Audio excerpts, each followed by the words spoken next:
What's up, everybody? Tech Chucker here, and I've got a review for you of the Hasbro Marvel Legends Thor Ragnarok wave Movie Thor. Now, I wasn't super excited about this figure, and it's still definitely not one of my favorites, but it is a little better than I was expecting.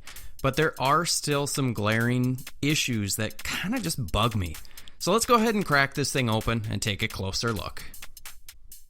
Alright, so we're going to go ahead and take a look at the articulation first, and for the most part there aren't really any major issues, but there are a couple, I guess.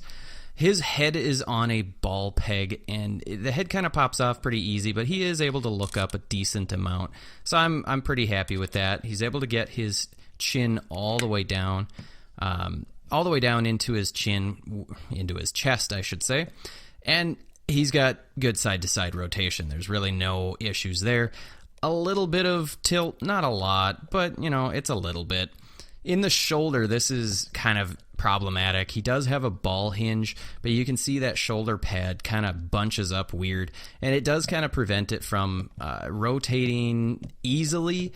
You can do it, but it's just kind of a pain.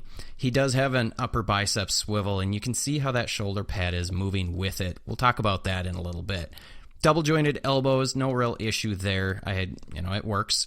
And then in the wrist, he's got a peg joint, and at first I didn't realize this, but it's actually a vertical hinge, so it goes different direction. I don't know how I feel about this. I almost feel like Hasbro needs to start doing the ball hinges. That would be much better, and it's the same way on both wrists, which, at least they're consistent with both of them, but, I don't know. I'm on the fence still. Moving down into the torso, he's got a hinge in the torso. It's kind of limited going forward. Back isn't too bad, so, there's no problem there. He has a waist swivel, which works well enough. Actually, it works well. It's just the cape actually pegs into the waist, which is kind of a pain. I don't really care for it. T-jointed ball joints in the hips, and they're kind of limited. He's able to kick forward just a little bit, about 45 degrees, maybe a hair more. Backwards kick, not a whole lot more, or not a whole lot there. He's got an upper thigh cut, that works good. Double jointed knees, those also work pretty good. I don't have any complaints there. There is no shin cut, but there is an ankle hinge. That works good. Well, good enough, I'd say. Backwards is pretty good if you force it. You can force it all the way back. Forward is a little bit limited. You're not going to get very far. He does have an ankle rocker. That works pretty good. So overall, he's got pretty much all of the standard Hasbro articulation that you would expect. There's just a couple of sculpt issues that get in the way, and we'll talk about that in just a little bit. Okay, sculpt, paint on this figure. There's some really high points and some really, really low points. So once we get this focused... All right, now let's talk about this face sculpt. I think they did a really good job with the eyes. They look fairly realistic. I like the beard mustache thing that they painted fairly cleanly. I like the red paint on his face. There is some sort of little extra piece of plastic on his chin you can see right there. I might scrape that off.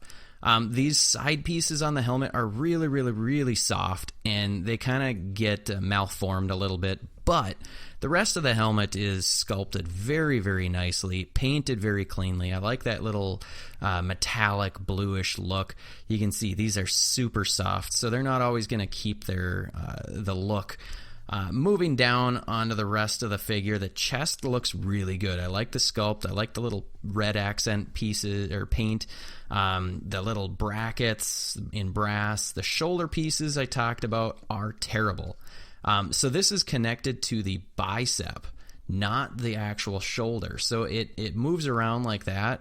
That's just, I don't know, I might actually cut that off because it's terrible. It gets in the way. It doesn't, I don't know, it just isn't good.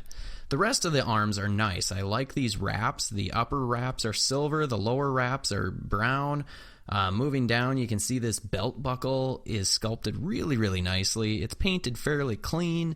There's a lot of sculpt detail throughout the figure, which makes me happy. This cape is stupid. It pegs in, and I don't know, it's a really small peg. The cape is okay. It's kind of rigid, a little bit more rigid than I'd like. The strap looks nice. They painted it well, but I don't know, the execution of it is a little weird. This peg for the shoulder is a lot longer, which is good. Otherwise, it would be falling off all the time. And that just pegs into his shoulder on the front. But you're definitely not going to be posing him without this on. Otherwise, you're going to have that big gaping hole. And you have to line it up for the strap.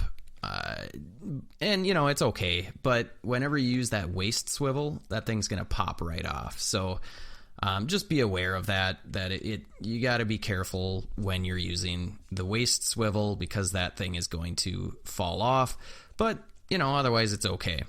This shin pad is kind of cool. I kind of like it. It pops off. It's really easy to pop off. It looks nice. They painted it nice. They got this iridescent kind of blue.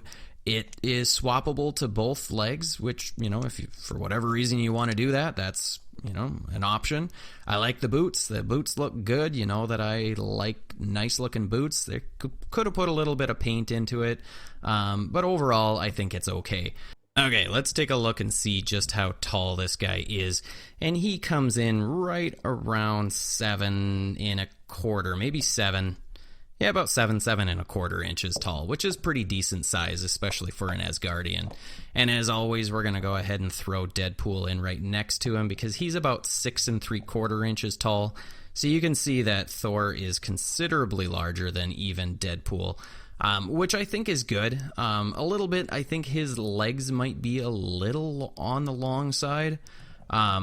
Maybe it's just that shin pad doing that for me, but I actually don't think it takes away from the figure at all. I'm pretty happy with the sculpt, other than the shoulder pad and the cape.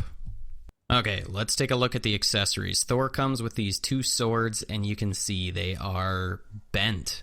Yeah, they right out of the package, they are not very straight at all. It's a really, really soft plastic, so it doesn't hold its shape very good. And I just don't like it. I like the blue. The handles look really, really cheap. Just the way that they were sculpted, you know, they tried to give it some nice texture look, like handles, but it just looks cheap. And then you add in the super soft plastic, where they're just so soft and malleable that I just don't really care for it. It makes the figure not look so cool. They do fit, you know, nicely in his hands, but, you know, I'm not impressed with these. If they used a slightly harder plastic, that would go a long way just to make these things look a little bit better, because the color is really okay. The handles could use a little bit of shading, but, you know, I can get over that. It's this terrible plastic that they used. I don't know that I'll ever be able to get them fully straight. So, you know, maybe some warm air and then quick to cold air. We'll see. I don't know. That's pretty much all we get for accessories with him. What I would have liked is maybe some additional hands. Some fist hands would have been good. And then maybe a helmet that comes off would have been better, or an unhelmeted head. That would have been cool too, but, you know, it is what it is, and, you know, I'm a little disappointed with the accessories. But overall, I would say this is maybe an average Thor figure from Hasbro. It's about what I'd expect for a movie figure. Nothing super awesome. Now, I gave the Odinson Thor a much better review, and I probably shouldn't have, but, you know, I'm in a little bit saltier of a mood now, I guess, and this figure just is kind of so-so for me. I don't know. You got to get it to be able to get the Gladiator Hulk Build-A-Figure pieces, so go out and get them, but I wouldn't pay full price. Alrighty, folks, I hope this review was helpful. If it was, go ahead and hit that like button. Hit the subscribe button if you haven't already. And until next time, I'll see you later.